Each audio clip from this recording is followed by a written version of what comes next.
everybody. Today is a special day and I have a special guest. Her name's Vicky. Say hi, Vicky. Hi.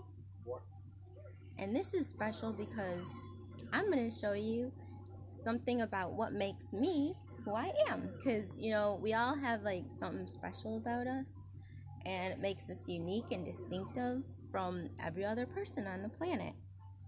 And I've kind of shared my stuff over the years, but at times it got messed with, so I figured why not just show you, because I have ability to show you something apart from just the cell. I can show you on our laptop, so I have it all pulled up and everything, and we're gonna show you what makes me me. So here we go. So I'm gonna show you by the computer here. Hopefully you can kind of see it well. I don't know how well it is, but if you notice, oops, sorry, Vicky. All right, let's get all comfortable. Here, that's better. And we're showing the computer here. Are you able to see it? Yeah. All right. It says, or if you can't see it very well, because I don't know, this is our world over here, and these are all the different little areas that makes up what I have in me, and you've noticed most of it's kind of highlighted.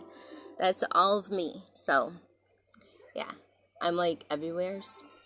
There's little pieces of me everywhere. Here, I'll put it right here. I don't know, actually I could probably bring it closer. There we go. Oops, sorry.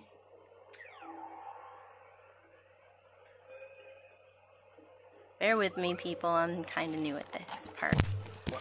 Okay. Hopefully that's good enough.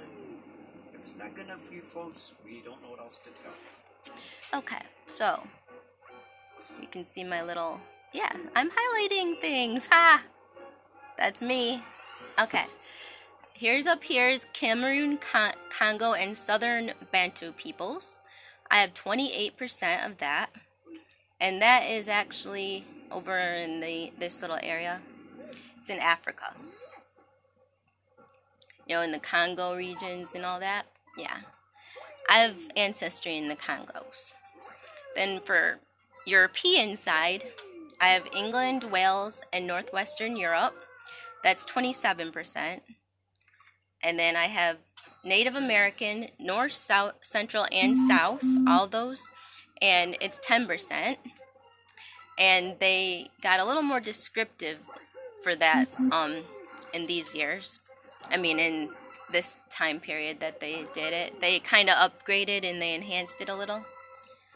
So they tell you a little more about where you are specifically in the Native American side. And for me, they said northeastern Mexico and South Texas. Then I also have northeastern Chihuahua and South Texas, and southeastern Chihuahua and southwestern Nueve Leon, and northern Chihuahua. So those are, which might I add that the Chihuahua area is also part of where Marilyn Monroe came from. Yeah, I researched it, and she actually has ancestors that actually, because back in the days you had to actually go and register in that area. And she has ancestry over there. So that's really kind of a neat tidbit of information. I'm actually linked with Marilyn Monroe in the ancestry part. Plus, she more than likely, of course, has Mexican because that's the Mexico area. So I'm thinking me and Isaac are thinking, these are just our thoughts, that's where she got her more bushier, curlier hair, is that part of her ancestry. Because, yeah, she's not 100% European, like people probably think. Because if you remember, she was born with auburn hair, like a reddish auburn hair.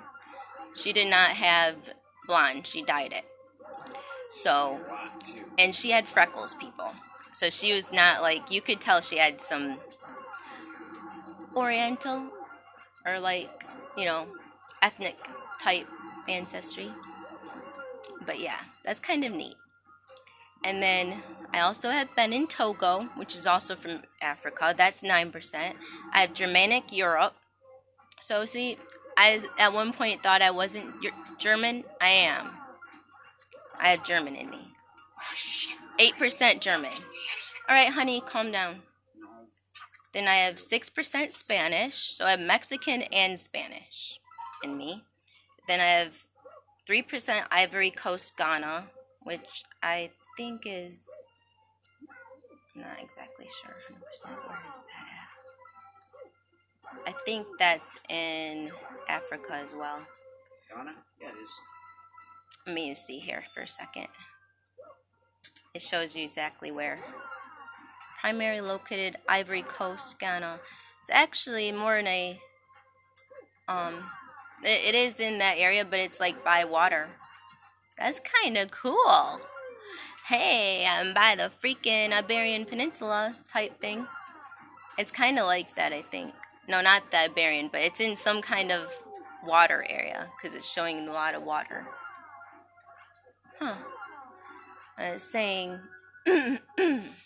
Guinea, Sierra Leone, Liberia, Ghana, Togo, Benin, and Burkina Faso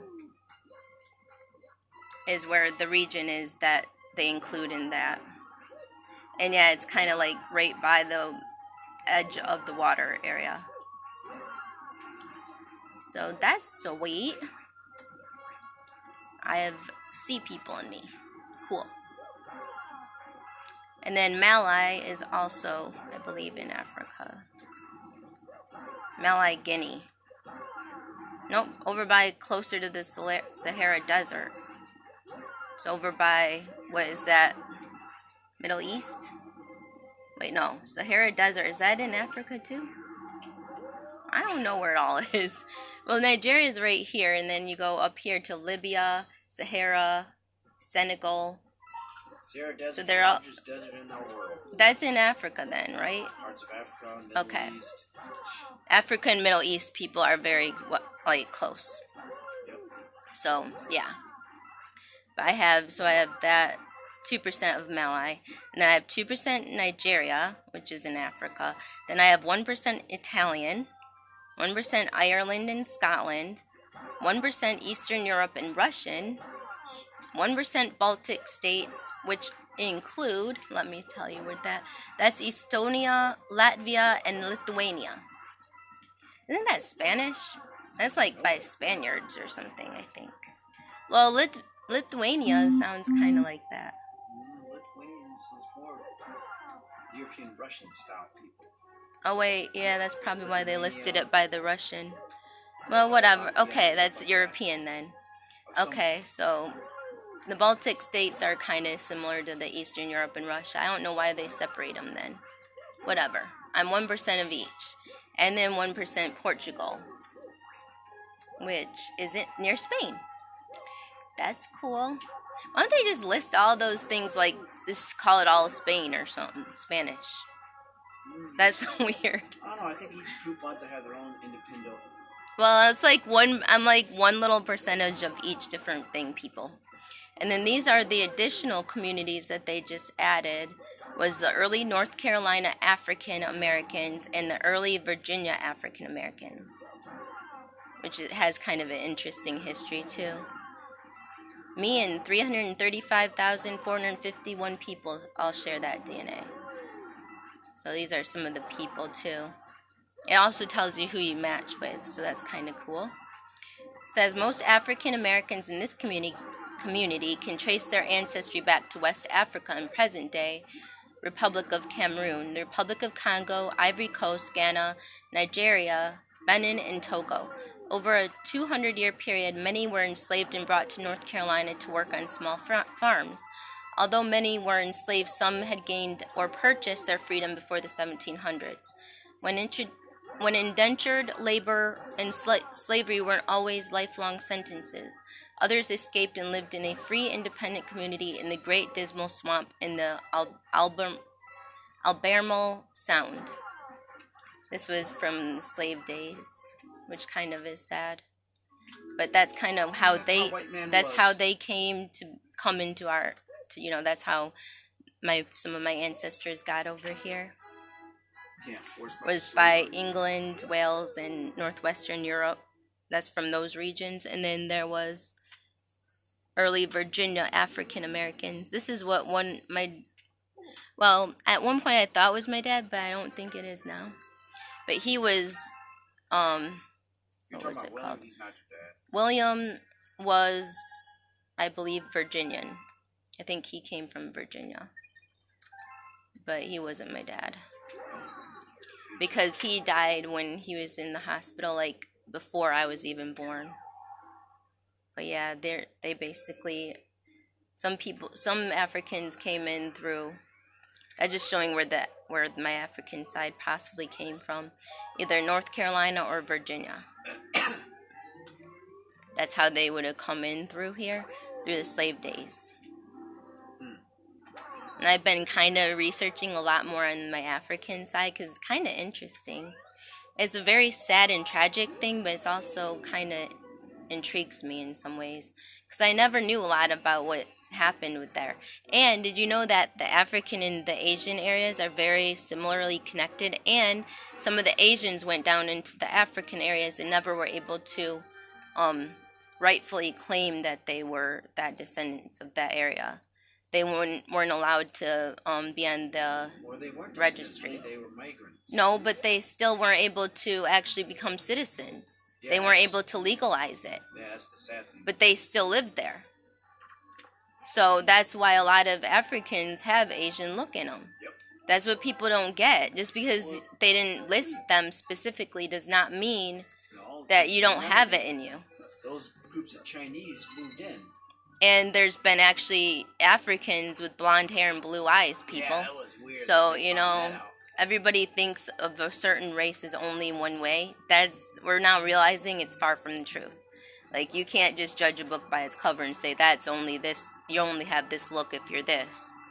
Because most people have more than just one thing in them. You might not have as much as I do, okay? But, I mean, because I have 28, 27, 10, 9, 8, 6... 3, 2, 2, and then a lot of ones. So I have like a bunch of different odd little things. Nothing like that has the significant amount. The only two is from Cameroon, Congo, and southern Bento peoples, and then the England, Wales, and northwestern Europe. Those are my two highest amount in numbers, and they're still low in the scheme of all my ancestry. 28 and 27% is still not very big. So all my things are like literally pieces, tidbits of this and that. That's why it shows so many different things in so many different continents and countries. Like, literally, I'm throughout the world. That's what my people were, but back in the days, they were migrant workers. I mean, everybody migrated. Sorry about that, I'm going to bring it down a bit.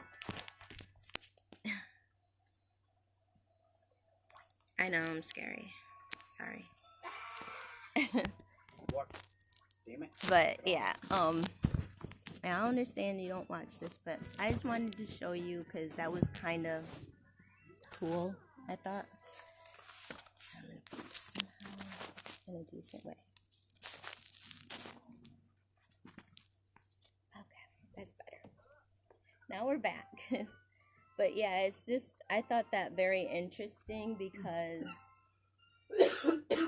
so many people put so much emphasis on their ancestry and their genealogy, and it goes back through the generations. And even my husband, his grandma had a whole book, or was working on, like, all of their family genealogy. So, of their hunts, yeah. And, so a lot of people, like, you put your identity on who you are and who was passed down through the generations. And people remember stories and this and that. And, for a long time, we didn't even have the ability to test our genes. And so it's really amazing how far we've come. And, we still got one place to go. We have a long ways to go, and they have better testing, which is through blood and everything, which eventually someday I might try. But I mean, this is still pretty extensive. And it gives you at least a kind of a map or synopsis of how you came to be. And in my life, it's always been very important to me because I was adopted. And when you're adopted, you're not able to understand or know who you are and where you came from. So identity can be very, very complex. People who are adopted and their families, like their adopted families. And especially because mine would talk about theirs and they knew who they were and where they came from. And I just knew I was probably black and white, and I knew I had Native American. That's pretty much all I knew about myself. And I went with that thought and that idea that that was all I was. And it hurt me because I wanted to be like my adopted family, and I wasn't. I was me. And I felt so different than everybody at my school. I stood out so profoundly, and everybody would know that I was adopted. They would know I wasn't part of this family, and it really makes you feel insecure, and like you start hating parts of yourself.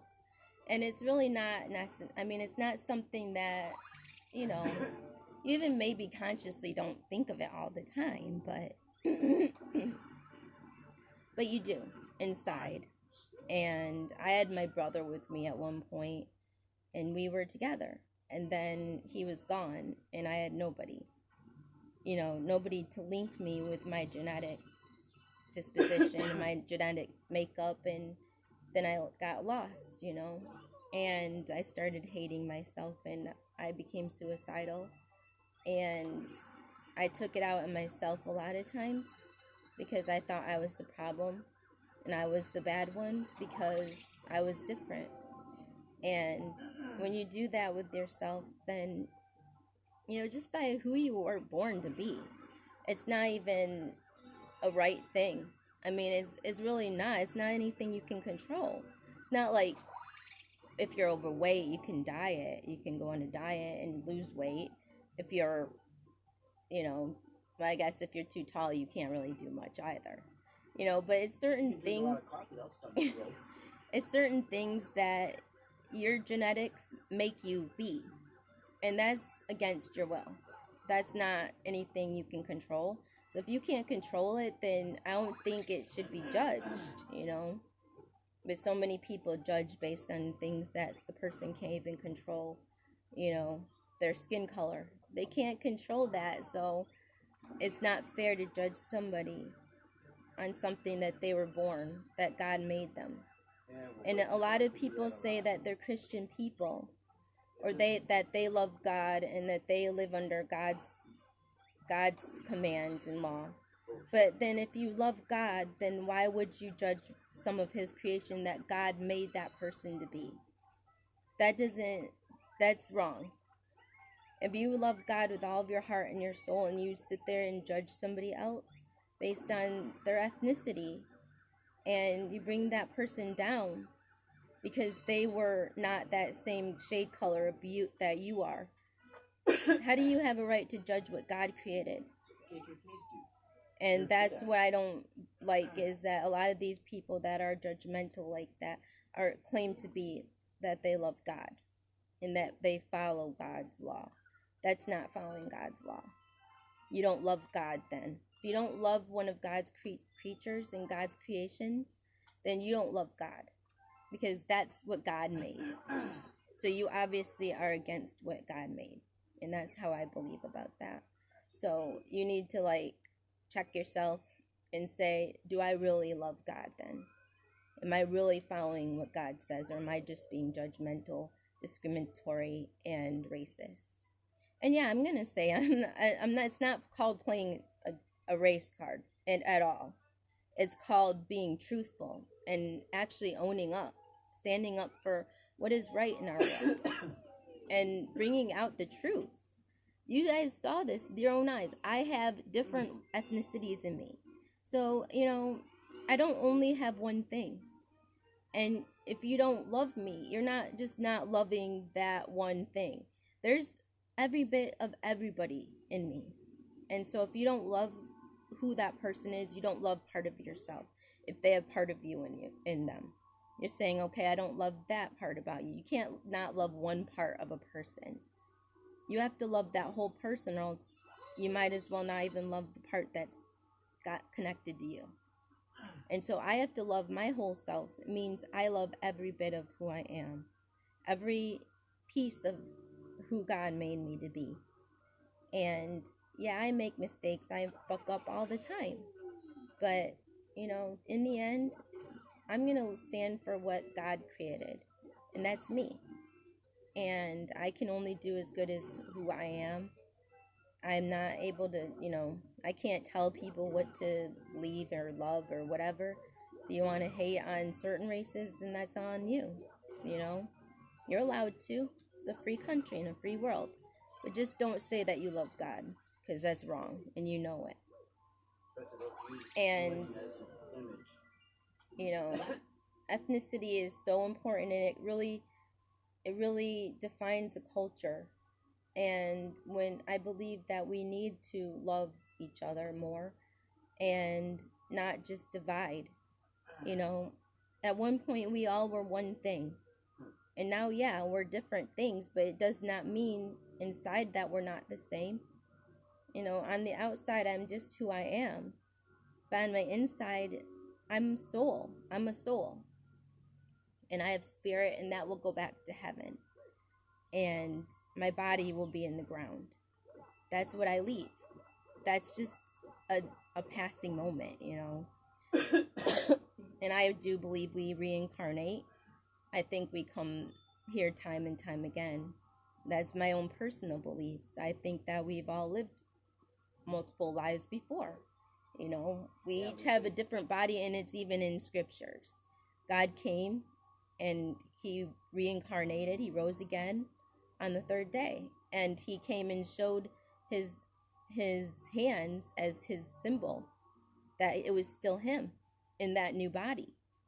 So if God is our representation, then that shows that we are all able to do that.